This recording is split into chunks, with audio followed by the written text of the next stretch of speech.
Akhir-akhir ini digemparkan oleh situasi-situasi yang tidak membuat masyarakat nyaman, ya. Ketika ada suatu insiden sampai mengakibatkan hilangnya nyawa orang.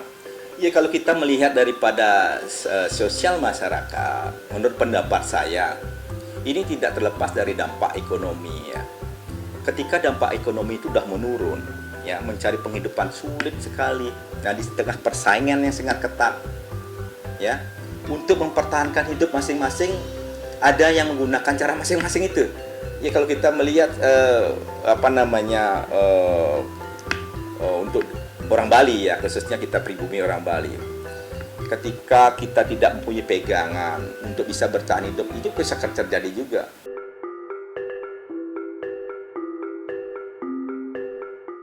Kriminalitas di Bali yang dilakukan penduduk pendatang dalam beberapa bulan terakhir mengalami peningkatan. Hal ini menyebabkan banyak netizen berasumsi tingginya angka kriminalitas itu disebabkan makin banyaknya duktang yang masuk ke Bali, yang mana duktang dinilai belum memahami kultur budaya Bali. Di sisi lain, sebagai bagian dari wilayah NKRI, kita tidak bisa melarang penduduk luar masuk ke Bali, dan masyarakat jangan terlalu cepat mengambil kesimpulan bahwa kriminalitas yang terjadi akibat duktang. Meskipun data jumlah duktang terus meningkat yang beriringan dengan kriminalitas marak, namun belum tentu ada kausalitas terkait kedua hal ini. Untuk memastikannya perlu dilakukan penelitian. Apalagi kriminalitas bisa saja terjadi di mana-mana, dan itu harus diterima menjadi sebuah realita. Apakah hanya di Bali saja banyak penduduk pendatang? Kita pada akhir-akhir ini digemparkan oleh situasi-situasi yang tidak membuat masyarakat nyaman, ya. Ketika ada suatu insiden sampai mengakibatkan hilangnya nyawa orang, dan apalagi ada salah sasaran, ya, itu sebenarnya sudah masyarakat sudah resah sekali, ya, merasa tidak nyaman, ya, tidak enak, ya. Apalagi mempunyai anak-anak yang masih muda yang senang masih di jalanan. Ya, mereka pasti berpikir keamanan itu adalah nomor satu sekarang. Tapi pada akhir-akhir ini kita sudah disajikan dengan kriminalitas yang sangat luar biasa, miris sekali, ya. Membuat seluruh elemen masyarakat menjadi, ya, negative thinking terhadap penegak keamanan atau khususnya dari pihak kepolisian. Tapi bersyukur ketika pelaku penusukan yang ada Jalanan ke Utara, ya, tidak sampai sebulan, ya, pelakunya sudah ditangkap. Saya sebagai warga masyarakat Bali, khususnya Kota Denpasar, sangat mengapresiasi kinerja Kepolisian Republik Indonesia, khususnya Polresta Denpasar, dan didukung oleh Polsek Denpasar Utara, di mana sudah tertangkapnya pelaku yang sangat meresahkan. Terjadinya satu insiden di dalam hari yang tidak yang salah sasaran. Orang yang tidak mempunyai dosa, orang tidak ada hubungan hukum, tidak ada permasalahan dengan yang bersangkutan, akhirnya meninggal dunia dan meninggalkan sisa-sisa duka yang mendalam. Ada anak, ada istri dan keluarganya. Dan yang kedua adalah yang ada di Pura Demak juga, dan juga di perampokan yang ada di Jimbaran. Nah, ini benar-benar membuat kita sebagai masyarakat Bali yang hidup dan berkedantungan dengan pariwisata, ini akan membuat sebuah keresahan di masyarakat kita. Bagaimana para wisatawan itu bisa datang ke Bali untuk menikmati indahnya alam Bali, untuk menikmati bagaimana keragaman suku dan banyaknya, ya, penduduk-penduduk datang yang hidup di Bali dan mendapatkan suatu income di Bali. Sekarang sudah terpecah dengan adanya banyak insiden. Sudah, bagaimana besok, ya? Bagaimana nanti, ya? Nah, inilah yang mengkhawatirkan kita. Ya, hal inilah menjadi tugas tanggung jawab bukannya aja Kepolisian Republik Indonesia, tapi juga kita seluruh manusia, warga Bali, ya, harus peduli terhadap lingkungan. Jangan hanya berpikir, oh, ini udah tugas kepolisian. Tidak, kita harus sama-sama bergandengan tangan, bersinergitas dengan pihak Kepolisian Republik Indonesia, ya. Karena kalau ini sampai terus terjadi, tingkat wisatawan itu akan menurun, ya akan menurun. Sedangkan kita masyarakat Bali tergantung pada sektor pariwisata. Bagaimana mungkin mereka bisa ke sini kalau melihat daerah atau Bali ini sudah tidak aman. Wisatawan yang suka menikmati indahnya ini akan gini bepergian, kan khawatir bepergian, apalagi di malam hari ada perampokan, ada penjambretan, pembegalan. Wah, ini sudah sangat miris sekali. Ya, mudah-mudahan kepolisian Republik Indonesia tetap bisa menjaga kita, ya, bisa melindungi kita dan mengayomi kita semua. Saat ini penyebab dan motif pelaku dalam tindak kriminal utamanya pembunuhan dan pengeroyokan ini beragam macam. Yang dapat kita lakukan hari ini adalah mencarikan solusi sementara untuk meredam agar kejadian serupa tidak terus berlanjut. Ada beberapa faktor penyebab yang bisa saja menjadi motif pengeroyokan ini. Faktor-faktor ini dibagi menjadi faktor internal dan faktor eksternal. Faktor internal adalah faktor yang berasal dari dalam diri pelaku yang terjadi karena keinginan diri sendiri, di antaranya ketidakstabilan emosi. Seseorang yang memiliki emosi yang tidak stabil seperti mudah marah, mudah tersinggung. Hal ini bisa menyebabkan kriminalitas juga adalah kelainan jiwa. Seseorang yang memiliki kelainan jiwa seperti kepribadian antisosial atau gangguan mental lebih mungkin terprovokasi untuk melakukan tindakan kekerasan pada orang lain sehingga berujung kematian korban. Selain itu, kemungkinan juga ada faktor eksternal yang mempengaruhi hal ini. Faktor eksternal merupakan faktor yang berasal dari luar diri pelaku, seperti hasutan dan pengaruh situasi sekitar. Dari segi urgensi, seperti masalah ekonomi dan kebutuhan untuk bisa bertahan hidup sehingga pelaku menggunakan segala cara. Ya, kalau kita melihat daripada sosial masyarakat, menurut pendapat saya, ini tidak terlepas dari dampak ekonomi, ya. Ketika dampak ekonomi itu sudah menurun, ya, mencari penghidupan sulit sekali. Nah, di tengah persaingan yang sangat ketat, ya, untuk mempertahankan hidup masing-masing, ada yang menggunakan cara masing-masing itu. Nah, ada yang juga yang sudah mempunyai kerjaan tetap sih nggak masalah. Bagi warga pendatang yang tidak mempunyai skill, yang tidak punya keahlian, dan apalagi tidak bekerja, nganggur di Bali, sedangkan dia harus bertahan hidup. Kalaupun dia sendiri, mungkin aja bisa, mungkin dia punya keluarganya atau menanggung keluarga. Itu yang membuat mereka, menurut hemat saya lihat di lapangan, itu ada semacam mengadu nasib dia. Ketika dia mengadu nasib, ada dua aja gambling. Kalau perbuatannya itu diketahui, ya selesai sudah. Kalau tidak, ya dia akan bisa terus berlanjut dan itu kan menjadikan sebuah profesi atau itu akan menjadi inilah cara saya untuk menghidupi keluarga saya dan mempertahankan hidup. Nah, siapa yang bertanggung jawab dalam hal ini? Ya, kalau menurut saya pemerintah harus cepat tanggap, ya, terhadap kondisi sosial masyarakat yang benar-benar terasa sekali pada saat ini. Kalau yang kaya, ya sudahlah, kita nggak perlu membicarakan. Bagi yang miskin, apalagi penduduk pendatang yang mengadu nasib, tidak punya keahlian yang saya bilang tadi, itu akan sering kita lihat adanya sebuah insiden-insiden yang tidak masuk akal hanya karena minuman, ya, mabuk terjadi penusukan, hanya katanya karena obat-obat terjadi.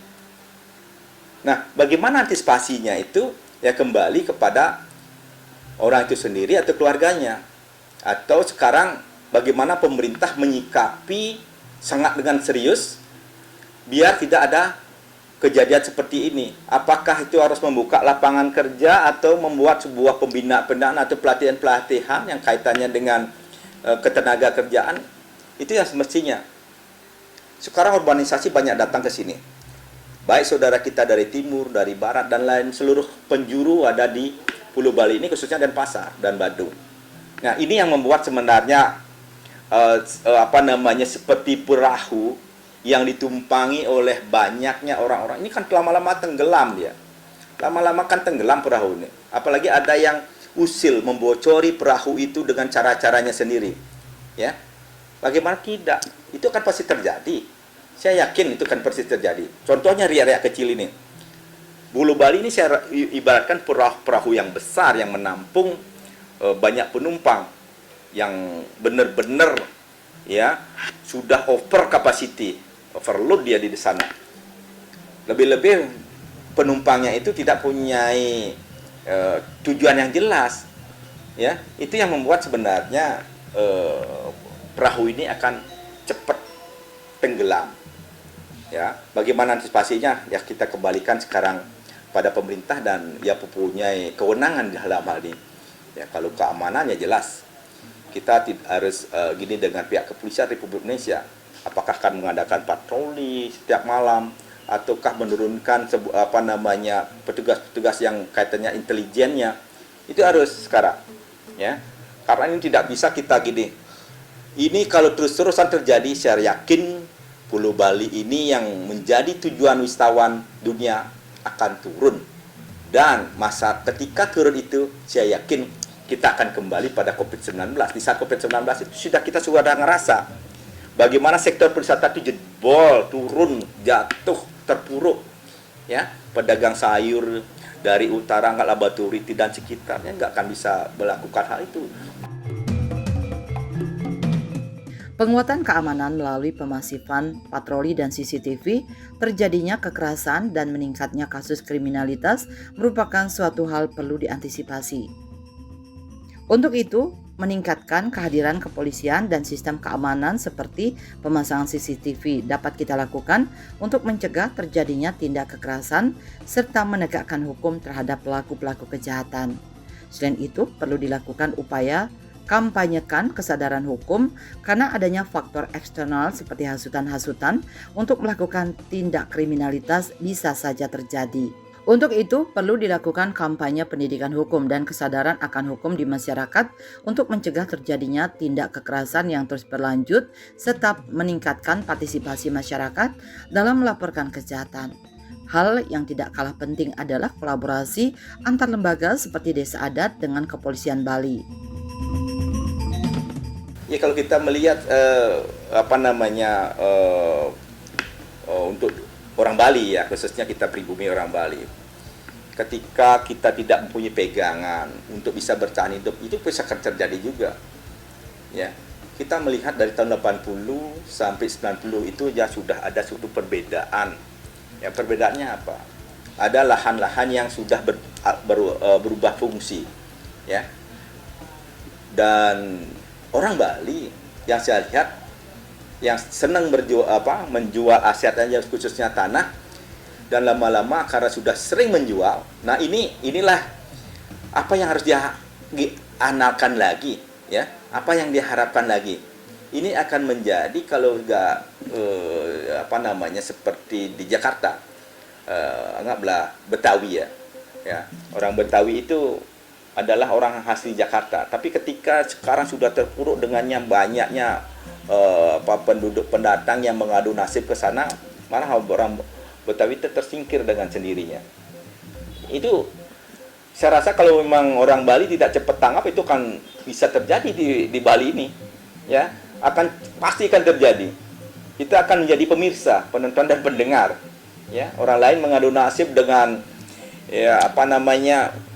kayak gambling, ya, untung rugi. Nah, inilah yang akan terjadi di Bali itu sendiri. Coba kita lihat sekarang lahan-lahan, ya, di pinggir pantai sudah habis sekali. Kalau kita melihat siapa yang memiliki, ya, sudah sekian persen sudah pemiliknya adalah bukan orang Bali lagi, orang luar, ya. Hotel-hotel itu kalau kita data itu bukan orang Bali yang punya, khususnya hotel besar loh. Ya, ketika COVID-19 itu terbukti sekali, orang luar itu sebagai investor ke sini dan menanamkan modal di sini dan mendapatkan keuntungan di sini. Kita orang Bali itu hanya sebagai pekerja, ya, yang asal-asalan lagi, tidak seperti yang kita harapkan. Nah, ketika COVID, mereka lari beristirahat di negaranya atau di luar Bali. Nah, kita hanya jadinya mendapat sisa-sisa dari sebuah keterpurukan itu. Tidak bisa menikmati seutuhnya apa yang menjadi keinginan kita.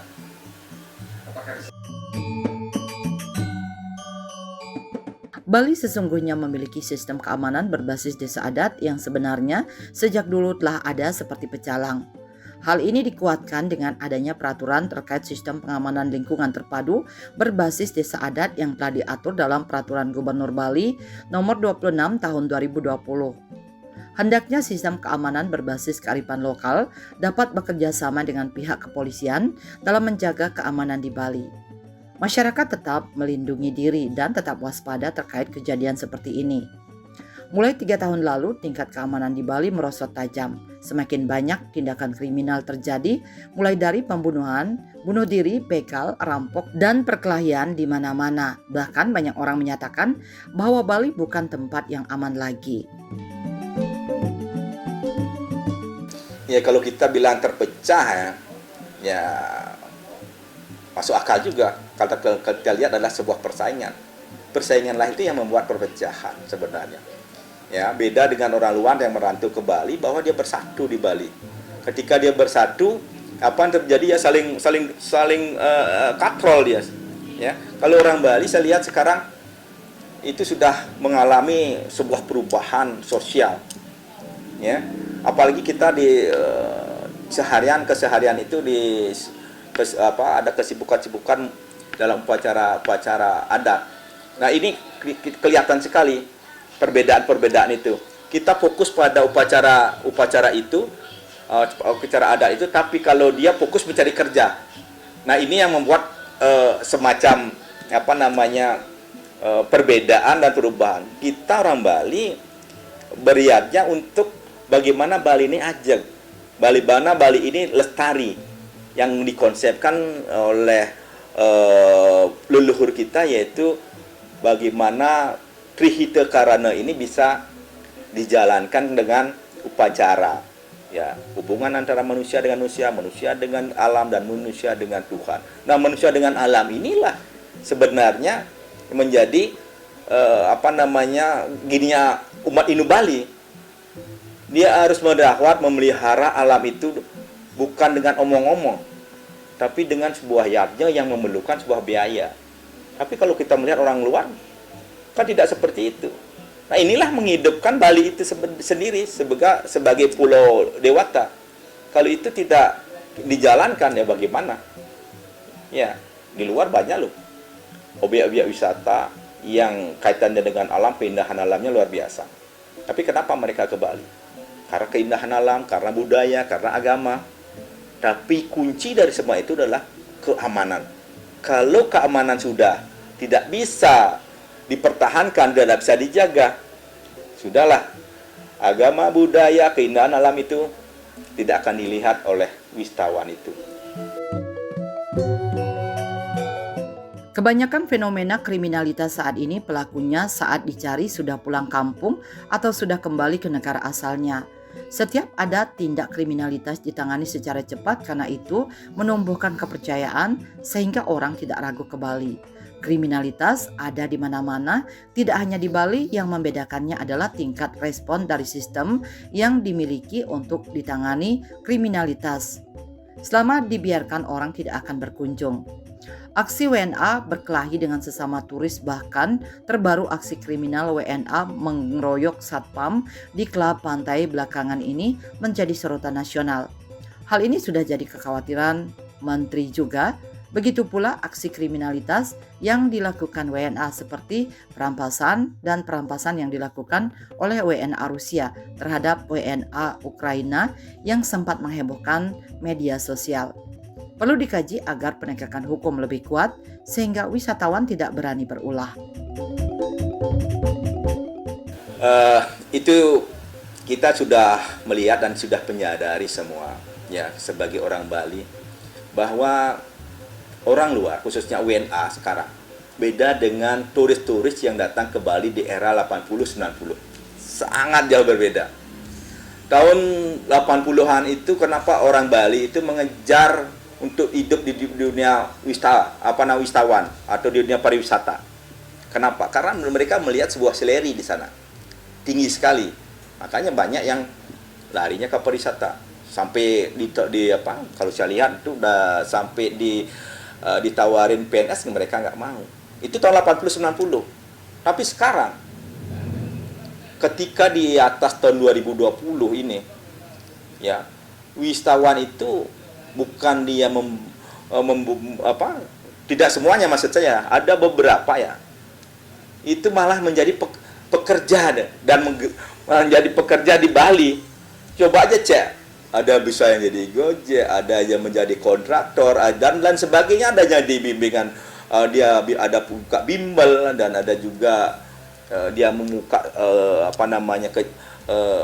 di bidang kesehatan, banyak sekali ya. Artinya apa? Dia ke sini itu juga mengandung nasib, bukan memberikan kontribusi atau semacam peningkatan PAD, bukan. Nah, ketika dia tidak bisa, dia hanya dia mengadu nasib sini. Nah, inilah yang terjadi. Banyaknya orang-orang yang di sini, WNA itu membuat sebuah yang melakukan sebuah perbuatan melawan hukum. Contohnya aja lihat. Kita bisa melihat bagaimana wisatawan WNA itu ya di jalanan itu urak-urakan. Sampai-sampai barusan ini di pin klub Canggu itu sampai terjadi bentrok kata security. Akhirnya security yang jadi sasaran dan security yang jadi tersangka. Nah, ini yang terjadi, dan juga ada orang Rusia yang melakukan sebuah perbuatan yang tercela juga. Nah, ini kita tidak memungkiri ini terjadi karena kelemahan regulasi mungkin ya. Makanya kalau menurut saya kuncinya adalah di semua ada pada regulasi di imigrasi itu sendiri. Bagaimana imigrasi membuat sebuah pola dan tegas memperlakukan kalau memang dia di sini paspornya hanya begini ya. Terus kalau lewat harus dideportasi. Terus kalau dia tidak punya itu harus ada, harus diberikan ketegasan dan catatan. Ya, dan tindak tegas bagi WNA yang melakukan sebuah kriminalitas di Bali. Jangan dikasih ampun, jangan dikasih kayak ada kampung-kampung Poko Moskow, kampung Rusia, kampung ABCD. Nah, ketika itu masih dibiarkan di Bali, nah ini kan menjadi permasalahan. Ketika dia perang di negaranya, dan di sini ada kampung Rusia, kampung Ukraina. Nah, dia kan perang bisa di Bali yang merupakan tanah kelahiran kita. Bagaimana enggak? Itu sudah terjadi. Contohnya ada kalau nggak salah yang di Mungu ya, ada semacam perampokan yang melibatkan WA dengan WNA itu. Terus yang ada di sana juga begitu kan, antara kalau nggak salah Rusia Ukraina yang dirampok. Nah, ini benar-benar terjadi. Kenapa dia bisa seperti itu, melakukan seperti itu? Karena dia sudah kehabisan mungkin, ataukah dia mempunyai suatu permasalahan dari negaranya sehingga dia melakukan sebuah kriminalitas di Pulau Bali yang sangat kita cintai ini. Meningkatnya kriminalitas di Bali dalam beberapa hari terakhir menjadi kekhawatiran semua pihak karena hal tersebut akan merusak citra Bali sebagai destinasi pariwisata dunia. Sejumlah kasus seperti 2 pemuda nyaris jadi korban penusukan, salah sasaran hingga penembakan oleh warga negara asing menghiasi pemberitaan media massa. Seluruh lapisan masyarakat bersama-sama menjaga ketertiban dan keamanan Bali. Kita harus bersama-sama menciptakan iklim kondusif supaya tidak memungkinkan untuk terjadinya tindakan kriminalitas yang meluas.